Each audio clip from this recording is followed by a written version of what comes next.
Hello दोस्तों, नमस्कार। आज हम फिर से आप लोगों को केदारनाथ अपडेट दे रहे हैं, जिसमें आप लोग देख सकते हैं कि किस प्रकार से केदारनाथ क्षेत्र में आज जो है दिन में जो धूप है चटक के साथ खिली है, और जिसमें भक्तों की जो संख्या है वो भी काफ़ी बढ़ चुकी है, क्योंकि सुबह से धूप और कल से भी लगभग मौसम काफ़ी साफ सुथरा था, जिससे यात्रियों की संख्या फिर से इजाफा हुआ।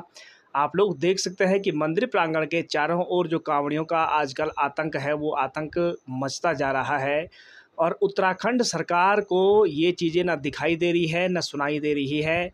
मंदिर प्रांगण के चारों ओर आप देख सकते हैं कि जो यात्री हैं वो लाइन पर लगे हुए हैं और एक अनुशासन की भांति यहाँ लगे हुए हैं। आजकल यहाँ काफ़ी जो यात्री हैं उनकी जो मात्रा है बहुत कम हो चुकी है। पिछले मई जून की तुलना के बराबर तो नहीं है, लेकिन कम है। और धीरे धीरे सावन के महीने में जो यात्री हैं वो बहुत कम हो जाते हैं, क्योंकि बारिश भी ज़्यादा होती है और कांवड़ियों के आतंक से यहाँ पर काफ़ी बड़ी मुसीबत तैयार होती है। यहाँ पर आप देख सकते हैं कुछ डॉग प्रेमी यहाँ पर बैठे हुए हैं, जिन्होंने लेब्राडोर टाइप के कुत्ते हैं। यहाँ पर आप देख सकते हैं छोटा सा बच्चा भी केदारनाथ यात्रा पर आया हुआ है और अपने मम्मी पापा के साथ केदारनाथ यात्रा की ओर ये रख रखाव के लिए आया हुआ है। तो आप लोगों से अनुरोध है, आप लोग अगर यहाँ देख सकते हैं, आप रुड़की में इस प्रकार से एक ड्राइवर को इस प्रकार से कांवड़ियों ने इतना मारा कि आप देख सकते हैं कि इसकी जो मोटी चमड़ी है उधेड़ दी थी। लेकिन इसने जब बुजुर्ग के हाथ से डंडा निकाला और उसके बाद इन कांवड़ियों के पिछवाड़े में 2 लठखोड़े, तो उसके बाद इनकी जो औकात है वो ठिकाने आ गई थी। आप देख सकते हैं इस प्रकार से ये हराम के जो बच्चे हैं वो आजकल उत्तराखंड आकर के रुड़की, हरिद्वार, ऋषिकेश और रास्ते में हुड़दंग मचा रहे हैं। लेकिन पुलिस प्रशासन को ऐसा दिखाई नहीं देता है। उनको सिर्फ गाड़ी का चालान करने से मतलब होता है। ऐसे हुड़दंगियों का जो हिसाब किताब ठिकाने लगाने का काम नहीं होता है। इसका सीधा सा मतलब है कि इनको आगे से आदेश मिला है कि कांवड़ियों के ऊपर कोई भी हमला न करे। इस प्रकार से कांवड़ियों की जो यात्रा है वो सुरक्षित हो, कोई भी इनको दंड न दे। तो आप देख सकते हैं कि उत्तराखंड सरकार की इतनी बड़ी जो साजिश है वो चल रही है, जिसमें आप लोग देख सकते हैं कि पुलिस प्रशासन भी इन कांवड़ियों को, इन आतंकी कांवड़ियों को यहाँ से हटाने में नाकाम है। तो इसका मतलब है कि आगे से हाईकमान से आदेश आ रखा है कि इनके साथ ज़्यादा बदतमीजी ना हो। और ये खुलेआम हाईवे पर इस प्रकार से हुड़दंगी कर रहे हैं, किसी को मार रहे हैं, पीट रहे हैं, किसी के हाथ पैर तोड़ रहे हैं, न जाने अनेक प्रकार की घटनाएं घटित कर रहे हैं। और पुलिस प्रशासन इनको हाथ से थपथपा करके कह रही है कि हट जाओ, ऐसा काम मत करो। तो आप सोच सकते हो कि कैसी शासन व्यवस्था है उत्तराखंड में, कैसे लोग हैं सत्ता में, कैसा मुख्यमंत्री है उत्तराखंड का, जो इस प्रकार से पुलिस प्रशासन को अगर पूरा हक होता इन गधे की औलादों को सुधारने का तो ये सुधर जाते। लेकिन इनको हाईकमान ने ऑर्डर दे रखा है कि कांवड़ियों के साथ कोई भी मारपीट ना हो, नहीं तो बीच हाईवे पर कांवड़ियाँ इस प्रकार से आतंक मचा रहे हैं और पुलिस प्रशासन चुप बैठा हुआ है। ये कैसे हो सकता है? जब इनको आगे से ऑर्डर मिला होगा तभी तो ये चुप बैठे हुए हैं। पुलिस का काम होता है सामाजिक सुरक्षा करना, लेकिन आप देख सकते हैं कि पुलिस बिल्कुल खामोश बैठी हुई है। जब किसी गाड़ी का चालान करना होता है तब तो ये बेहिचक होकर चालान करते हैं, क्योंकि चालान करने के लिए रोक टोक इनके लिए कोई नहीं है। लेकिन जब ये हुड़दंग मचाते हैं कांवड़ियाँ तो इनके लिए इनको रोक टोक है कि इनको रोको मत। तो आप देख सकते हैं देश का जो वर्तमान विकास दर है वो कैसे जा रहा है। आगे से बड़े बड़े जो नेता हैं, मुख्यमंत्री है, पीएम है, सीएम है, गृह मंत्री है, आदेश जारी कर रहे हैं कि कांवड़ियों के ऊपर कोई भी हाथ न लगाएं। और इस प्रकार से आप देख सकते हैं पुलिस प्रशासन देख रहा है, मूक बधिर बना हुआ है, जैसे इनको सुनाई नहीं देता हो, दिखाई ना देता हो। इस प्रकार से आप देख सकते हैं यहाँ पर बिल्कुल एक सांत्वना भाव से इन कांवड़ियों को आगे भेजा जा रहा है, और ये वहाँ से आकर के केदारनाथ, बद्रीनाथ में आतंक मचा रहे हैं। आगे की अपडेट आप लोगों को दिखाते हैं किस प्रकार से ये आगे जो हुड़दंग है वो मचा रहे हैं। तो इस प्रकार की जो अपडेट हैं आजकल हम आप लोगों को दे रहे हैं। तो आप लोगों से अनुरोध है, वीडियो को लाइक ज़रूर करें, सब्सक्राइब जरूर करें, शेयर जरूर करें। आर.के. पहाड़ी ब्लॉग को फेसबुक, इंस्टाग्राम के माध्यम से फॉलो करें।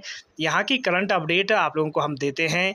जो भी यहाँ की घटनाएँ हैं उनसे हम आपको रूबरू कराते हैं, ताकि आप लोगों की जो यात्रा है वो मंगलमय हो, किसी भी तरह का कोई नुकसान आपका ना हो, क्योंकि आपकी यात्रा में ही हम सब की भलाई है। जब आप लोग यात्रा पर आते हो तो आपकी अच्छे आगमन से हमारा जो प्रदेश है वो सकुशल होता है, अच्छी भावना पैदा होती है, भाव विचार पैदा होते हैं।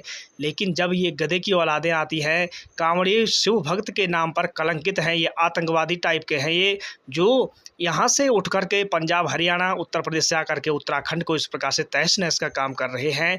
तो मेरा यही अनुरोध है कि जहाँ भी ये देख सकते हैं आप, एक पुलिस वाले को इस प्रकार से फेंक रहे हैं जैसे कोई कूड़े का झोला हो। इस प्रकार से आप देख सकते हैं पुलिस वाले को धक्का मार कर नीचे फेंका जा रहा है। इतना दुस्साहस है इन गधे की औलादों का। तो आप सोच सकते हो कि कैसी शासन व्यवस्था होगी इस प्रदेश में। तो क्या कहना है, कुछ कहने के लायक नहीं है। ये देख सकते हैं आप, इस प्रकार से गाड़ी के छत्तों के ऊपर चल रहे हैं और पुलिस शासन को ये दिखाई नहीं दे रहा है। उनको सिर्फ चालन करने से मतलब होता है। जब किसी का गाड़ी के कागज़ ना हो तब वो ज़रूर देखते हैं, लेकिन जब ये ऐसे छतों पर बैठे होते हैं तब इनको दिखाई नहीं देता है। तो क्या कह सकते हैं, जब इनको आगे से ऑर्डर मिला हुआ होगा तो ये भी कुछ नहीं कर सकते हैं, क्योंकि ये भी सरकारी कामकाजी का कर्मचारी हैं। जब आगे सत्ता में ऐसे अपाहिज बुद्धि के मंत्री बैठे होंगे जो ऐसे आदेश दे रहे हैं, मुख्यमंत्री योगी आदित्यनाथ कह रहा है कि इनको आतंकवादी नहीं कहना है, इनको उपद्रवी नहीं कहना है, और इनकी जो हरकत आप देख सकते हैं। तो जब सत्ता में ऐसे उजड़े चमन को रखा होगा जिसकी बुद्धि ही अपाहिज हो, धिक्कार है उत्तर प्रदेश के लोगों को जिन्होंने ऐसे व्यक्ति को मुख्यमंत्री चुना है जो वहाँ से आतंकवादियों को, इन उपद्रवियों को वहाँ से खदेड़ करके उत्तराखंड भेज रहा है। इस प्रकार से आप देख सकते हैं यूपी, पंजाब, हरियाणा से आकर के उत्तराखंड की शांतवादियों को इस प्रकार से ये उपद्रवी बना रहे हैं। तो आप लोग देख सकते हैं कैसा माहौल बनाया है इस साल उत्तराखंड का।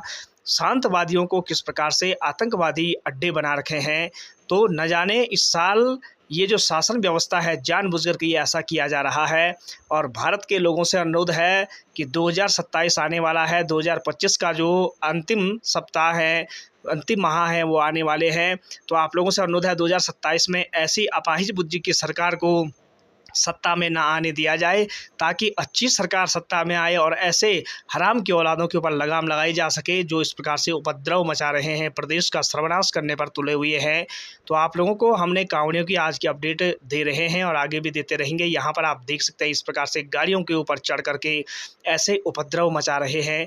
तो क्या कह सकते हैं ऐसे लोगों को, ये हिंदू कहाँ हैं जो ये हिंदुत्व को नाश कर रहे हैं। और यहाँ आप देख सकते हैं योगी आदित्यनाथ फरमान कह रहा है कि इनको उपद्रवी नहीं कहना है। अब आप सोच सकते हो कि एक शिक्षक ने कांवड़ियों के ऊपर कविता गाई और बिहार की सरकार ने एक शिक्षक के ऊपर एफआईआर दर्ज करके उनकी सरकारी नौकरी को खतरे में डालकर जेल भेजने की तैयारी शुरू कर रहे हैं। तो आप सोच सकते हो कितनी खतरनाक साजिश चल रही है इस देश में कि जहां शिक्षा का स्तर उच्च होना चाहिए था वहां शिक्षा को दबाया जा रहा है। और इस प्रकार से जो उल्टी सीधी हरकतें हैं वो आगे जा रहे हैं। तो क्या कह सकते हैं, ये तो बिल्कुल एक नॉर्मल चीज़ हो गई है सत्ता के लिए। जब ऐसे अपाहिज बुद्धि के लोग सत्ता में होंगे तो इस प्रकार से आप देख सकते हैं कि सत्ता में ऐसे लोग आएंगे ही जिनके पास शिक्षा नाम की कोई चीज़ नहीं। छोटे छोटे बच्चे कांवड़ लेकर के आ रहे हैं, जिन्होंने स्कूल पढ़ना था, अच्छी शिक्षा लेनी थी, वो इस प्रकार से कांवड़ उठाकर चल रहे हैं। दिमाग नाम की कोई चीज़ नहीं, ज्ञान नहीं, बुद्धि नहीं, विवेक नहीं, और चले आए धामों में। और तब तो ये ऐसा काम करेंगे ही, क्योंकि जब जिसके पास ज्ञान ही नहीं होगा, शास्त्रों में कहा गया है कि विद्याहीनम न शोभन्ते निर्गंधा इव किंसुको, रूप यौवन संपन्ना विशाल कुल संभव, विद्याहीनम न शोभन्ते निर्गंधा इव किंसुको। क्या करना है उस ऊंचे कुल में जन्म लेने का, क्या करना है उस धन और उस पैसे का जिसके पास दिमाग ही ना हो, सदुपयोग करने का काम ही ना हो। दिमाग, पैसा तो है लेकिन दिमाग ही नहीं है, क्या करना है उसका। ठीक उसी प्रकार होता है ये, जिस प्रकार पलाश पुष्प होता है, वृक्ष के ऊपर पलाश के फूल तो खिलते हैं लेकिन उन फूलों पर खुशबू नहीं होती है। ठीक उसी प्रकार से ये कांवड़ी भी होते हैं कि पैसा तो इनके पास होता है लेकिन दिमाग नहीं होता, ज्ञान नहीं होता है, और ऐसे उपद्रव करने के लिए उत्तराखंड आते हैं, जिससे कि उत्तराखंड के शांतवादियों को इस प्रकार से उजाड़ देते हैं।